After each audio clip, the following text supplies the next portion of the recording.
Y todavía mucha gente se pregunta, José, ¿qué pudo haber pasado? El daño está desde esta mitad oeste hacia acá. Primera señal de que la cantidad de gas que había no era pequeña. Había algo que a la gente le hacía creer que era un cráter, le aparentaba un cráter por la forma. Para que te pueda romper una pared, tú necesitas un alto volumen explosivo. Si observas en cámara lenta una explosión minera, tú no vas a ver la llama que viste ahí. Pudo haberse acumulado gas metano ahí. Específicamente el empleado de la compañía procesadora de plástico. Ellos dicen que ese cuerpo quedó intacto. Pudo haber incidido entonces para que fuese mayor la explosión. Que respeta ese informe de los bomberos. Coincide, entiende que es fidedigno. La procesadora de plásticos alegaba que el ayuntamiento sí tenía una cocina. Abogar porque estas cosas no vuelvan a ocurrir en la sociedad de uno. Amigos de YouTube, siempre es un privilegio conversar con don Osiris de León, reconocido geólogo que tiene mucho conocimiento en estos temas de explosiones, que tiene conocimiento también porque ha manejado la parte de la minería y sabe cómo ocurren algunos eventos donde hubo lamentablemente muertes y donde a usted le tocó profundizar sobre esos aspectos. Bienvenidos a esta entrega, una semana luego que hizo las ponderaciones y la hipótesis en la que usted planteaba que posiblemente había gas allí, lo que pudo haber producido esa explosión que ha dejado un saldo de 34 muertes, más de 60 heridos y más de 70 negocios afectados. Saludos, amigo y hermano José Peguero, saludos a todo el pueblo dominicano. Lamentablemente todavía la sociedad dominicana, pero fundamentalmente la sociedad de San Cristóbal, sigue transitando por el drama de la explosión que hubo en la intersección de las calles Padre Ayala y Presidente Peinado en una zona céntrica de la ciudad. Sí. Y todavía mucha gente se pregunta, José, ¿qué pudo haber pasado? Ya hay dos informes oficiales emitidos, uno por el Cuerpo de Bomberos y otro por la Policía Nacional. Cada una de esas instituciones hizo su propia investigación. ¿Qué le parecen esas investigaciones? Mira, yo te diría que muchas de las observaciones señaladas como conclusiones son válidas, se corresponden con la realidad. Fíjate que la primera observación que te hacen es que allí se liberó o se acumuló un importante volumen de gas. No te especifica cuál es, pero te dice el gas. Y eso es válido por lo siguiente. Cuando se produce una explosión en cualquier lugar del planeta Tierra, los especialistas llegan para ver el tipo de explosión. Cada agente explosivo produce un daño distinto por una característica distinta. ¿Qué explotó? Un gas, una materia sólida, una materia líquida. Cuando tú tienes diferentes estados de la materia, y la química nos enseña eso a todos, todavía desde la secundaria, nos enseña cómo se comportan sólidos, líquidos y gaseosos. Ya uno cuando llega al lugar y ve la dimensión de la explosión, el nivel de daños, el nivel de fracturamiento, cómo salió la onda expansiva, porque la onda expansiva te deja señales por donde quiera que pasa, porque te deja una huella. Es como cuando tú tienes un huracán. Tú puedes rastrear desde el satélite por dónde pasó el huracán, por el nivel de daño que te deja en la vegetación y la estructura. Sí. Cuando hay una explosión, tú puedes rastrear cómo salió la onda expansiva por el nivel de daños. Tú evalúas en los 360 grados de la circunferencia, ves el daño al norte, al sur, al este y al oeste, y a partir de ahí tú dices, mire, el punto de la explosión fue aquí.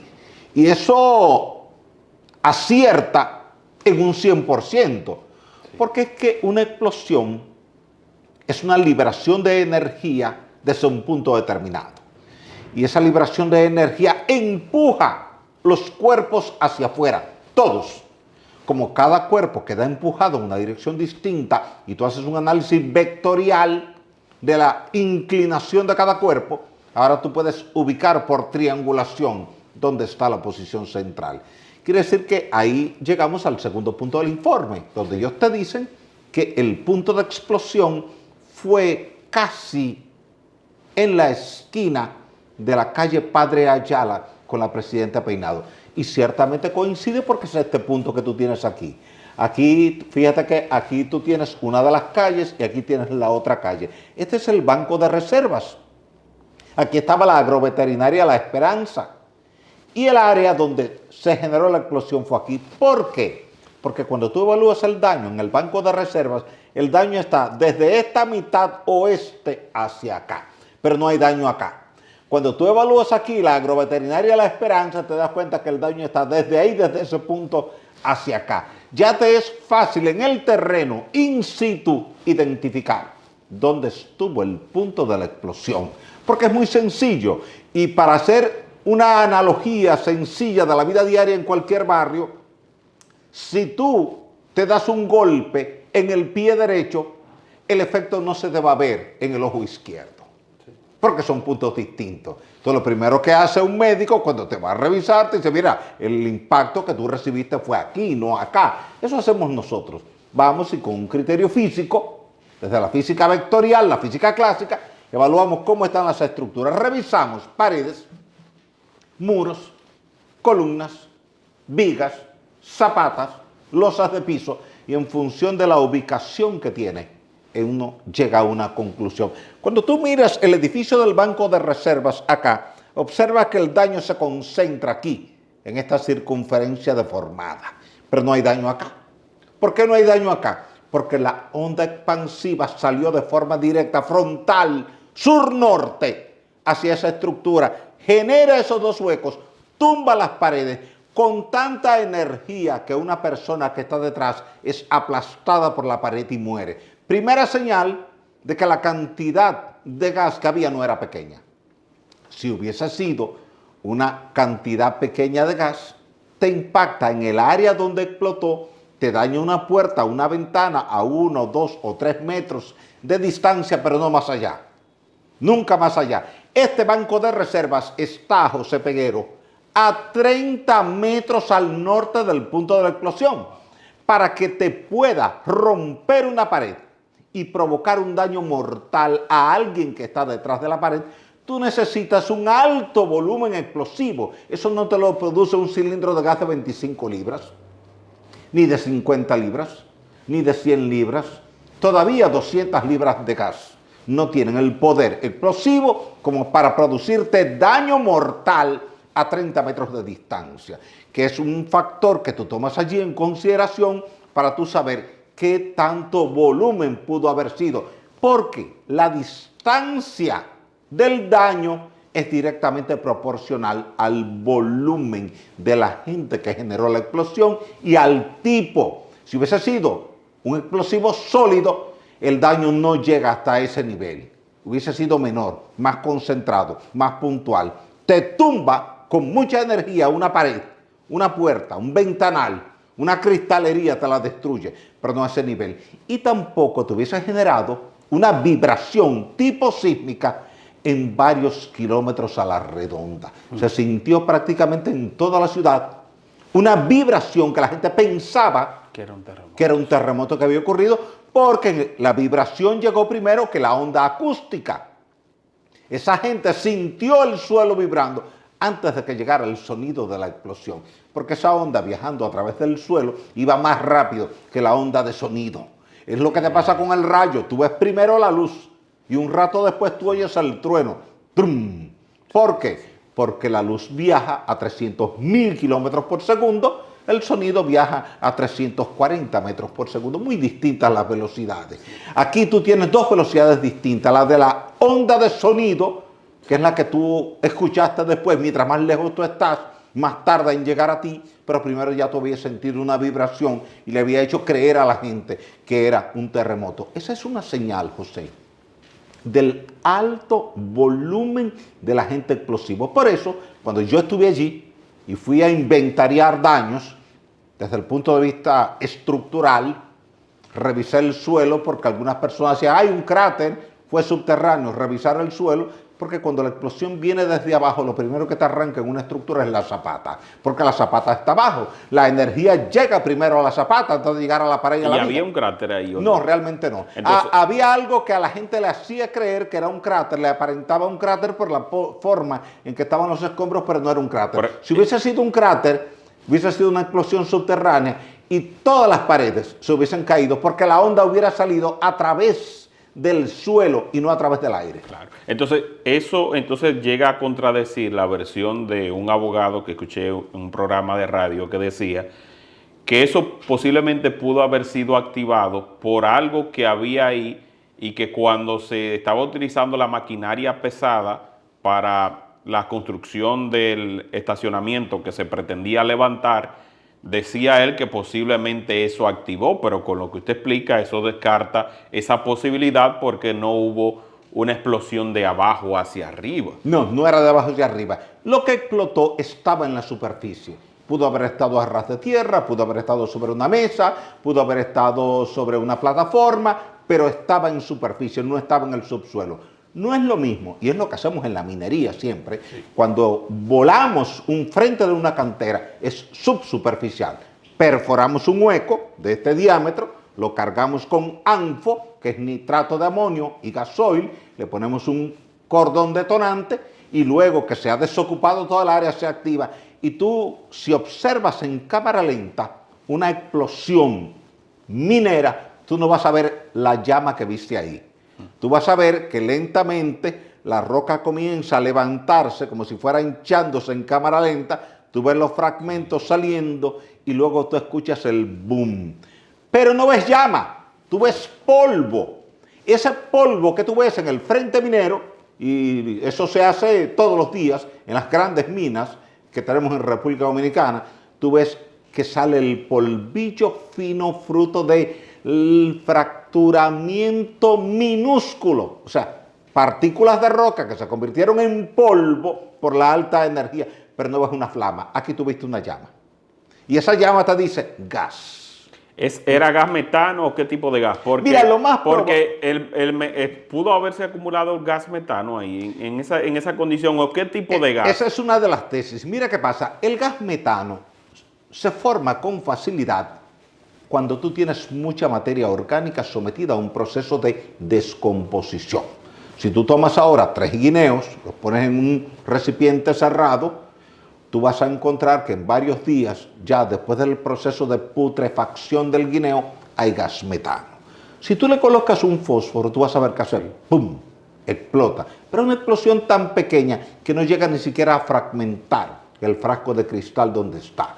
He explicado en algunos programas que me han consultado sobre el tema que en el pasado, como acá en República Dominicana no había inodoros en los años 30, 40, 50, sino letrinas, la gente no se percataba que la letrina, como tenía una alta concentración de materia orgánica, estaba permanentemente liberando gas metano, que es una molécula que tiene un átomo de carbono y 4 átomos de hidrógeno, CH4. Por tanto, es un gas hidrocarbonado. Y al ser hidrocarbonado es explosivo. Entonces, cuando algún ciudadano en una zona rural, ahí mientras estaba en el baño, encendía un fósforo para fumarse un tabaco o una pipa, que era muy usual fumar pipa en los años 30, 40, y soltaba el fósforo en el hueco, venía la explosión.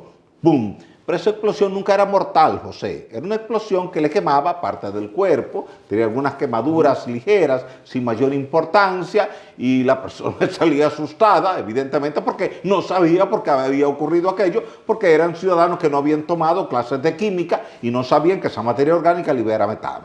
Por tanto, si tú lo traes aquí a este escenario, tú dices, ok, supongamos que sí, que como era un mercado, yo tenía materia orgánica ahí, tenía repollos, tenía lechuga, tenía brócoli, tenía coliflor, que al descomponerse son grandes liberadores de metano.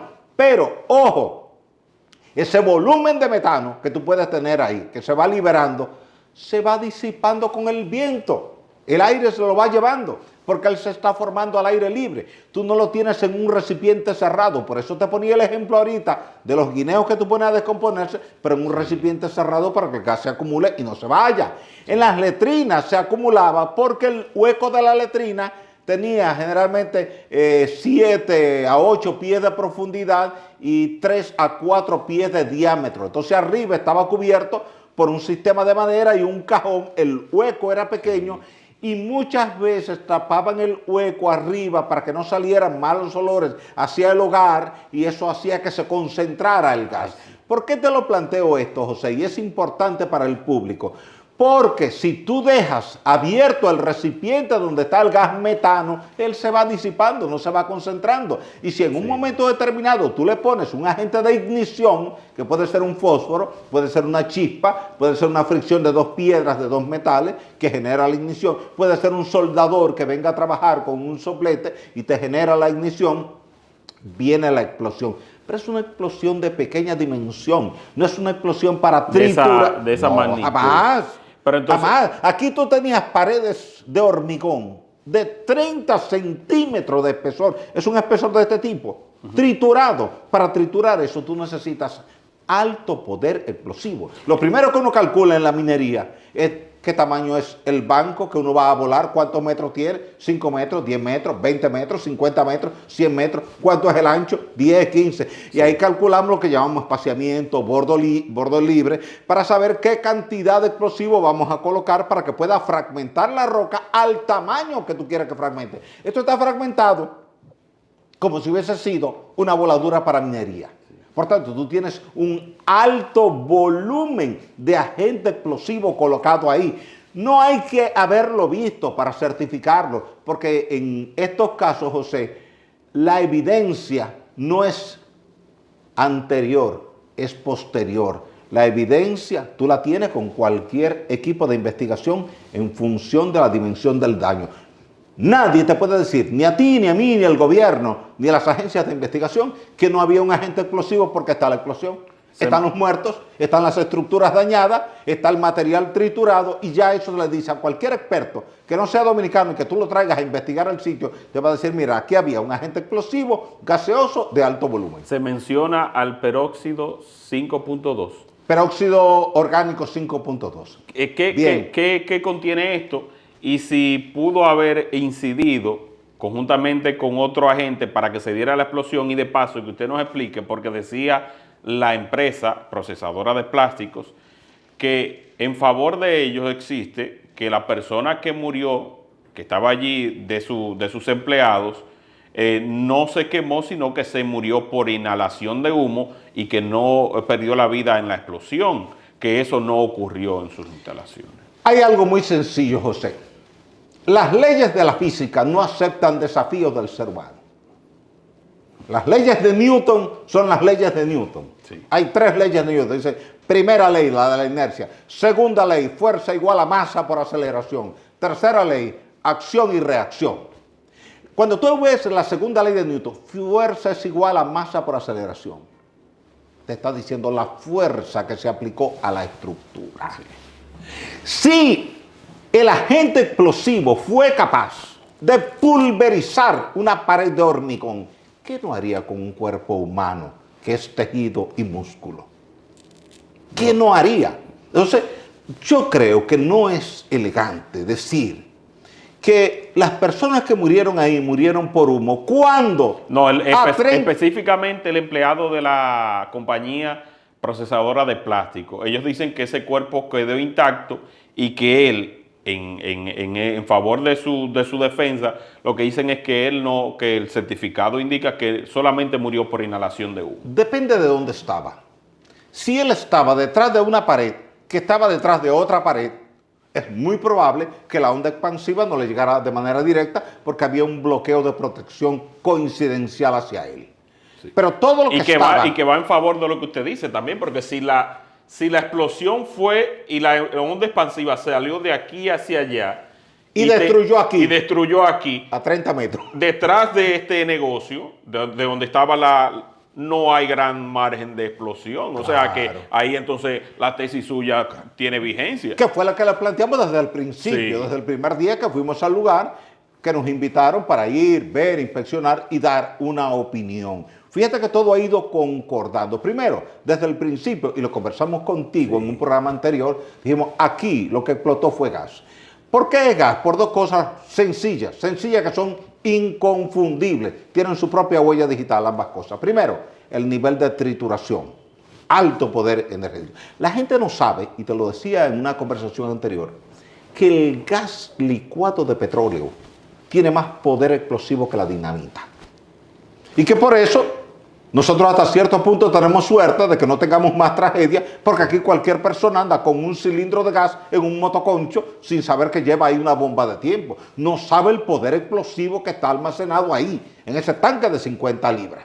Eso tiene poder suficiente para volarte una oficina completa, si alguien lo fuera a usar en ese sentido. La segunda consideración que tú tomas aquí, además del nivel de trituración, son los videos. Fíjate que tú no ves polvo levantarse en los videos. Tú ves que una llama de color anaranjado. Si tú ves una llama de color anaranjado en el momento de la explosión o inmediatamente después de la explosión, es porque había un gas. Bueno, ahí se ve, míralo aquí, de color anaranjado. Anaranjado. Eso es propio de gas. Si tú te vas mañana a la mina de oro y plata de Cotuí, y te pones a grabar en la distancia, la empresa te lo autoriza, grabar una voladura, tú vas a ver que ahí hay toneladas de dinamita colocadas, toneladas de dinamita, y tú no vas a ver una llama. Tú vas a ver roca fragmentada volando y vas a ver polvillo, como si tú hubieras tenido un remolino que levantó mucho polvo al aire, pero tú no vas a ver una llama ahí. ¿Por qué? Porque ese explosivo no te genera esa deflagración. Entonces, en este caso, cuando tú ves eso, tú dices, primero, gas por el nivel de trituración. Segundo, gas por la llama que vino después. Fíjate que te genera un incendio. ¿Tú has visto una voladura en una mina que te genera un incendio? Nunca eso ha existido, ni en una mina subterránea, ni en una mina superficial. Y te lo está diciendo alguien que ha trabajado en el tema de la minería por más de 40 años, desde que me gradué en la universidad. Y era el año 79 cuando acabábamos de terminar la universidad y nos fuimos a trabajar un mes todos como grupo a Minas de México, donde se utilizaban explosivos. Para rescatar unos mineros en Cormidón usamos explosivos, abriendo una galería rápida de en 10 días, 50 metros. Ahí tú no viste un incendio y estábamos usando explosivos 3 veces al día para construir un túnel. La mayoría de los túneles de las presas de este país los hemos hecho con explosivos. Después ya llegó el sistema de la TBM, la Tunnel Boring Machine, o sea, una máquina tuneladora, una especie de fresadera que hace un hueco perfecto. Pero antes de eso, José, los túneles los hacían eran con explosivos. Se hacía un hueco, se cargaba con explosivos, otro hueco, bueno, entonces se hacía toda el área de voladura y entonces ya se le ponía un cordón detonante, salía todo el mundo, se explotaba y ya, se fragmentaba la roca y se limpiaba. Y se repetía el proceso. Pero tú nunca viste un incendio. Aquí tuviste un incendio. ¿Quién provoca el incendio? El gas. ¿Cuál gas? El gas complementario que hay en el sistema, más el gas que ha salido del área donde ha explotado. ¿Qué te dice el informe del Cuerpo de Bomberos? Que después del evento no encontraron rastros de gas, porque entienden que todo el gas se consumió. ¿Se consumió en qué? En el incendio. ¿Cuántas horas duró el incendio, José? Casi 2 días. Claro. Casi 3 días. Claro, entonces todo el gas que estaba disponible en el aire se consumió en el incendio. En consecuencia, si tú y yo venimos 3 días después a muestrear el gas, no lo vamos a encontrar porque fue parte de la combustión en ese gran incendio que te afecta por completo. Mira cómo está esa estructura toda quemada. Sí. Ahí está. Esa mancha negra, eso no estaba ahí originalmente. Eso es una huella del incendio y estos colores acá. Observa un detalle que mucha gente quizás no se ha detenido. Hazle un close-up en algún momento, José Peguero, a esta fotografía que yo te compartí. Y tú vas a encontrar que aquí, donde la flecha marca, está destruida en un 100% la reja del balcón del segundo nivel. Pero aquí no están destruidas. No estaba. Al no estar destruida esta, y no estar destruida esta, ni no estar destruida esta, que son oficinas hoy día, pero que luce que en el pasado esto era residencial y eran habitaciones, pero está destruida esta. Te dice que la onda expansiva vino en esta dirección. Entonces, si vino en esta dirección, tú la buscas en esta dirección acá, proyectas hacia acá, luego vas a evaluar el mismo daño hacia el oeste y dónde se cortan Esos dos vectores, ahí fue el epicentro. Eso tú lo puedes aplicar en República Dominicana, en China, en India, en Japón, en Corea, en Rusia, en cualquier parte del mundo donde haya una explosión. Son las técnicas que utilizamos siempre para saber dónde pudo haber tenido su epicentro una explosión que haya destruido un edificio, un centro comercial, una instalación, en cualquier tipo de estructura que haya sido afectada. Se hace una investigación, por eso desde el principio sugería no remover los escombros, y había prisa desde el principio en remover escombros, lo cual no es normal. Aquí no es normal que en un caso de una explosión vengan rápidamente a remover escombros, porque siempre eso se deja para que cuando lleguen los especialistas, gente que domina la física, la química, que domina la resistencia de materiales, venga, evalúe cada fragmento, lo ubique tridimensionalmente y entonces te pueda decir con certeza qué explotó y en qué punto explotó. Y el peróxido con el gas, ¿pudo haber incidido entonces para que fuese mayor la explosión? No creo. El volumen de gas que te genera el peróxido, 5.2, es para llegar al nivel de lo que te ocurrió en marzo pasado. Pequeño incendio, una pequeña explosión, porque es inflamable ese gas y además es explosivo. ¿Pero qué ocurre? Ocurre lo mismo que te pasa con el metano, es un gas que se está liberando. Si tú no lo estás concentrando en un ambiente cerrado, él se va disipando con la carga de viento, porque tú tienes viento actuando todo el día sobre esas horas. Quiere decir que te lo va llevando. Si tú tienes un nivel de destrucción como ese que está ahí, tú puedes tener la total y absoluta certeza de que había un alto volumen de un gas explosivo que estaba concentrado en un determinado lugar, o de manera de reservorio, o que se acumuló porque se liberó y no encontró por dónde salir. Digamos, si tú colocas mucho volumen de materia orgánica en un recipiente cerrado o en un salón cerrado, por donde el gas no encuentra cómo salir, sí se te acumula mucho gas y te puede provocar una explosión de ese nivel, pero no creo que este sea el caso. Porque tanto el metano, que es CH4, como el GLP, que es gas licuado de petróleo, que es una mezcla de propano y butano, tienen poderes parecidos a este daño siempre y cuando estén en altos volúmenes. Y usted entonces respeta ese informe de los bomberos, coincide, entiende que es fidedigno. Mira, yo te diría que ellos han hecho lo mejor que han podido. Yo creo que la sociedad a veces le pide más de la cuenta a un cuerpo de bomberos y a un cuerpo de la Policía Nacional, porque un cuerpo de bomberos está estructurado para asistir a la sociedad en caso de un incendio. ¿Cuál es su papel? Su papel, y así están entrenados, su práctica diaria es eso: cómo movilizo y accedo allí con el camión, cómo muevo la manguera, cómo desplazo el agua, qué tipo de incendio es, qué lo provocó, o sea, qué tipo de material se está incendiando. ¿Es combustible líquido, por ejemplo, es gasoil, es gasolina, o es tela lo que se está quemando? Son papeles y cartones para determinar cómo ataca ese fuego. Los bomberos son especialistas en eso, identificar, ok, ¿qué es lo que se está quemando aquí? Es una tienda de ropa, entonces lo va a atacar de manera distinta que si es una estación de gasolina, o es distinto si es un depósito de carbón.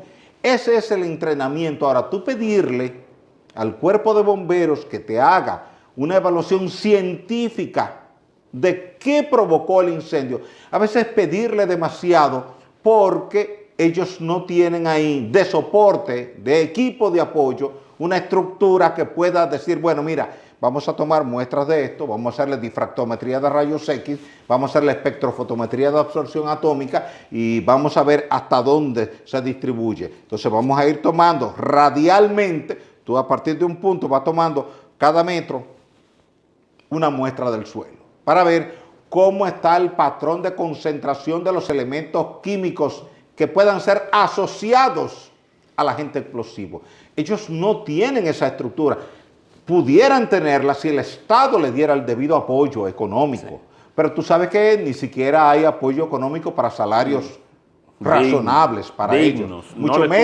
Mucho menos para pedirles que puedan hacer una investigación científica. Yo creo que hay que saludar y hay que felicitar el esfuerzo que ha hecho el cuerpo de bomberos de producir un informe, pero con toda propiedad los bomberos te pueden decir, miren, ustedes nos están pidiendo a nosotros una tarea que va más allá de los compromisos que nosotros tenemos con la sociedad, del nivel de entrenamiento que tenemos. Evidentemente, cuando hay incendios intencionales porque alguien tiró gasoil y después un fósforo o hay un cortocircuito, ahí ellos llegan, ellos conocen eso, saber si fue un cortocircuito porque te rastrean el cableado y te ven donde el cableado tiene señales de que hubo un cortocircuito. Entonces, ok, no, mire, esto fue un cortocircuito. No, mire, yo encontré aquí un galón de combustible que estaba tirado y además cuando muestreamos y olimos las partículas, olía a gasolina. Y esto no es una estación de gasolina, quiere decir que alguien vino, echó gasolina, prendió un fósforo, quiere decir que el fuego fue intencional. Hasta ahí llega la práctica de ellos, el dominio de ellos. Pero en explosiones complejas como esta, tú necesitas dar 3, 4, 5 pasos más arriba, porque aquí tú tienes que introducir muchas variables científicas que no están en la práctica diaria del bombero dominicano, ni siquiera el bombero de New York, ni siquiera el bombero de Miami. Si esto te ocurre en New York, te mandan al FBI, que tiene toda una superestructura científica de alto nivel, y tienen una batería de laboratorios que les dan un servicio de apoyo, y tienen una serie de consultores externos, expertos en diferentes temas, a quienes llaman y esos vienen. Observa que cuando hay un accidente aéreo, te llaman diferentes expertos de diferentes países, que solamente con ver un fragmento de un ala de avión ya comienzan a plantear una posible tesis de qué pudo haber ocurrido, por la forma en que quedó doblada esa pieza metálica de aluminio. En este caso, yo creo que el país bien pudiera, a través del Ministerio de Industria y Comercio, o a través del Ministerio de Medio Ambiente y Recursos Naturales, estructurar un departamento científico que pueda darle servicio a la sociedad, sector público y sector privado, que cuando haya eventos de este tipo, ese personal va, y tú estás hablando de gente de alto nivel universitario, gente que tiene una formación altísima, y que tú puedes hablar con ellos con toda propiedad sobre química, sobre física, sobre matemáticas, sobre resistencia de materiales, sobre geociencias. Tú encontraste el hormigón, por ejemplo, para manejar el hormigón.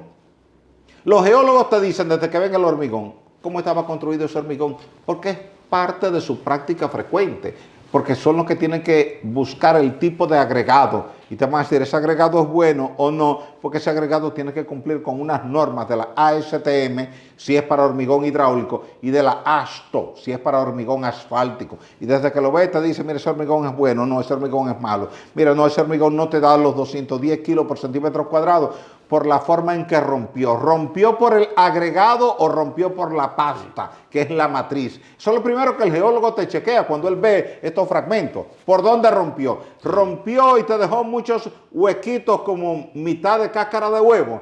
Tú dices, rompió por la pasta, no por el agregado. Eso quiere decir que el cemento era de mala calidad. Rompió por los agregados, la rotura fue plana, entonces el agregado no era de buena calidad, porque el cemento era de mejor calidad que el agregado. Eso es lo primero que él le ve, aunque no te lo comente ahí in situ, pero va observando esos detalles para ir estableciendo conclusiones sobre qué pudo haber pasado en ese lugar del daño. Bueno, decía también, y es bueno que yo también estoy haciendo ese rescate de parte y parte, de que, por ejemplo, la procesadora de plásticos alegaba que el ayuntamiento sí tenía una cocina, y algunas personas me han dicho también que en el entorno había una fábrica de reparación de cilindros de gas y que había también otras cosas que pudieron haber contribuido a que esa explosión de gas fuera de esa magnitud. Si alguien, fuese el ayuntamiento o no, tenía cilindros de gas, es una variable importante a tomar en cuenta en la ecuación de análisis. Pero si además había un taller de reparación de cilindros, eso te dice a ti que había soldadura. Y la soldadura es alta temperatura. Cuando tú ves ese soplete encendido, esa llama está generalmente a más de 1500, 1600 grados Celsius. Puede generar una explosión si encuentra un material que es explosivo en la cercanía. Por eso hay que tener mucho cuidado cuando se manejan estos temas de soldadura. Y lo primero que tú tienes que hacer es chequear si hay gas en el entorno. Esa explosión que tuviste en Poliplas fue una pequeña chispa que surgió después que se había desajustado una manguera de suministro de gas y el gas se esparció en el entorno y saturó el aire. Al saturar el aire, ya el aire estaba listo para explotar con cualquier chispa, aunque tú la generaras con el golpe de una piedra contra la otra o un pedazo de metal contra otro metal. Si tú friccionabas una cuchara y un tenedor, te podía generar la chispa de ignición. Hay que tener mucho cuidado con eso. Quiere decir que si tú tenías un taller de reparación, ahí tú tenías la fuente de ignición, pero no la de explosión. Entonces, si había un tanque o varios tanques de combustible que podían ser la fuente de explosión, entonces nunca se debió haber tenido un taller de reparación, porque ahí juntar las dos cosas es crear las condiciones explosivas. De eso que se vio. Wow, me parece súper interesante esto que usted acaba de explicar. Hemos querido dar continuidad porque usted planteó una hipótesis que cobra vida también con esto que está planteando el Cuerpo de Bomberos de San Cristóbal en ese informe preliminar, porque todavía se espera que en lo adelante puedan ellos servir mucho más información que pueda ser útil, porque ya se está hablando de procesos judiciales, tanto en la parte penal como en la parte civil, para compensar a negocios y a los familiares de las víctimas que perdieron a sus seres queridos justamente allí. Y también, no sé si vio en parte de ese informe, que 19 de 20 empleados de Toledo, la empresa que tenía, que tenía telas y demás. Justo aquí enfrente, Ajá, del lado oeste, al lado de Agroveterinaria sí, La Esperanza. Que se dio de esa magnitud porque la puerta que pudo servir para el escape, pues entonces estaba cerrada y por eso perecieron allí 19 de 20. Es importante que eso último que tú acabas de citar lo repitas con más frecuencia. Cada habitación, cada sala, cada terraza, cada oficina, a partir de este caso, lamentable, triste, doloroso, conmovedor, debe tener una salida alterna, aunque sea vía una ventana. Sí. Porque lo más dramático para un ser humano es estar atrapado porque tiene llamas enfrente, humo enfrente que no le permite respirar y no tener una opción cómo salir. Sí. A partir de ahora, el Ministerio de Vivienda debe requerirle de forma obligatoria a todo el que presente un proyecto para fines de aprobación, dame la alternativa de escape que va a tener esa gente si hay un incendio. Tú dices, bueno, pero yo estoy en mi casa, yo salgo por el pasillo, y la pregunta que te puede hacer el abogado que te lleva a la contraria es, ¿y si el incendio es en el pasillo? ¿Cómo tú sales? Si el incendio está justo en la puerta del espacio donde tú estás, ¿cómo tú sales? Siempre hay que pensar en la posibilidad de una lamentable tragedia y cómo usted darle una oportunidad de supervivencia a alguien que está atrapado por una desgracia de la cual no tuvo la culpa y que por tanto es injusto que esa persona muera en un evento del cual no tuvo ninguna culpa. A mí lo que más me duele en todo esto, José Peguero, es que la mayoría de las personas que murieron en este evento no tenían nada que ver con las causas de este evento, ni trabajaban donde se provocó el evento. Y esto tiene que ser una reflexión para el gobierno y para toda la nación. Aprendamos de los errores, porque aquí tuvimos un error colectivo, un error de la sociedad. Se permitieron cosas en un lugar donde no debieron haber estado, se dejó que eso siguiera su curso, sí, en el entendido de que no, eso no va a pasar nada, porque siempre que tú vas en un auto tú piensas que no va a pasar nada, pero tú no tienes control del conductor que viene en la intersección y quizás viene sin freno o quizás viene sin advertir que está llegando a la esquina y cruza o se pasó en rojo en el semáforo y te impacta. En estas cosas que ocurren, y no es la primera vez que ocurre, pero sí es la primera vez en esta magnitud. En términos de muertos, esto supera muchas veces. Lo de Poliplas, ¿cuántas muertes fueron? Lo de Poliplas creo que fueron unas 8 muertes al final. Sí. Aquí se está hablando entre 34 y 40 muertes, más los desaparecidos. Y todo esto es un drama para cada familia que perdió a un ser querido. Eso no se le va a olvidar a esa familia en mucho tiempo. Cómo murió su ser querido, su papá, su mamá, su hermano, su esposa, su hijo. Y sobre todo cuando tú tienes una persona que perdió a 3 familiares cercanos, directos. Nadie quiere perder su esposa y 2 hijos en una tragedia de este tipo. Entonces, esto tiene que llevarnos a todos a cambiar las normativas y a pensar en el peor ejercicio, hacer el peor ejercicio de lo que pueda ocurrir. ¿Cuál es el peor escenario que puede ocurrir? Con la aspiración de que nunca ocurra, pero siempre pensando que puede ocurrir. Que puede ocurrir. En la ingeniería siempre se diseña para el peor escenario, pero siempre esperando que ese peor escenario nunca ocurra, que nunca ocurra. Pero si ocurriere, por eso a veces tú dices, eso tiene un factor de seguridad de 3. ¿Qué quiere decir un factor de seguridad de 3? Que lo que resistía ahí yo lo multipliqué por 3 para cualquier eventualidad de cualquier error del que compró la casa. Sí. Que le hizo un anexo aquí, le puso una carga allí. ¿Tú no viste que una zona destinada a paseo turístico colapsó en Santo Domingo, fruto de que le pusieron una carga y el lugar no estaba diseñado para ese tipo de carga? Reventó los pilotes, los explotó los pilotes. Imagínate que tú hubieras tenido ahí una actividad infantil con 10, 15, 20 niños que estaban ahí en una actividad. Se te ahogan. Entonces nadie quiere que eso ocurra. Cuando tú y yo hablamos de estos temas, no es porque queremos que estos temas ocurran, ni porque queremos buscar popularidad y notoriedad con el evento, sino todo lo contrario. Abogar porque estas cosas no vuelvan a ocurrir en la sociedad de uno.